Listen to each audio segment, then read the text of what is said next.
सबसे पहले तो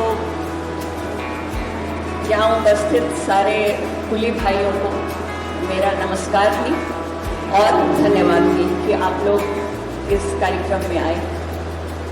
साथ ही दिल्ली पुलिस के ऑफिसर्स और रेलवे के ऑफिसर्स, मीडिया के उपस्थित लोग और बाकी जो भी यहाँ लोग उपस्थित हैं, उन सबका इस कार्यक्रम में स्वागत भी है और धन्यवाद भी है कि आप लोग यहाँ आए। मेरे लिए बहुत खुशी की बात है कि सिनी फाउंडेशन की तरफ से, जो मेरी संस्था है, आज इस कार्यक्रम को करने का मुझे मौका मिल रहा है।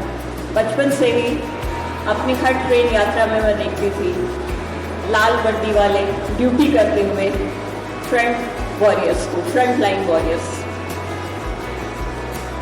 कुली पर हम लोग ऐसे भी लिखते थे, उनकी परेशानियों के बारे में भी लिखते थे, पढ़ते थे, क्लास में उसकी चर्चा की जाती थी, हमारे सिलेबस में होता था।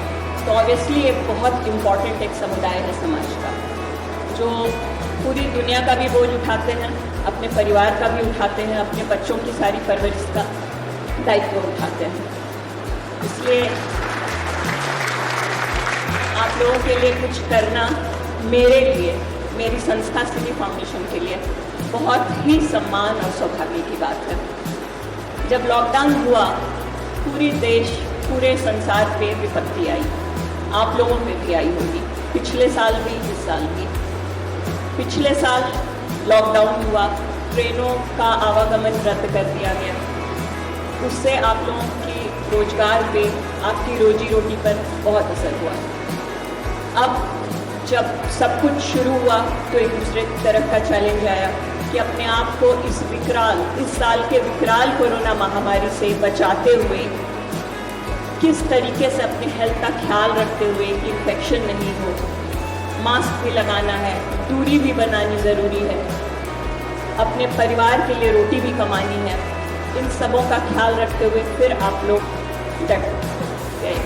बहुत बहुत धन्यवाद आप लोगों का।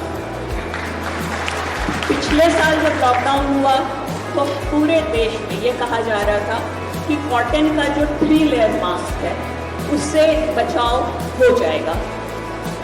तो पूरे देश में, यहाँ तक कि हमारे माननीय प्रधानमंत्री जी ने भी हर माध्यम से ये कहा, डॉक्टर्स ने कहा कि 3 लेयर कॉटन के मास्क से बचाव होगा। मेरी फैक्ट्री कपड़े की है, मैं गारमेंट विदेशों में एक्सपोर्ट करती हूँ। मेरे स्टोर में कॉटन का कपड़ा रखा हुआ था जो हमने ऑर्डर्स बुक किया था उसके लिए। मेरे लिए मानव जीवन का मूल्य मेरे बिजनेस से कहीं ज़्यादा है।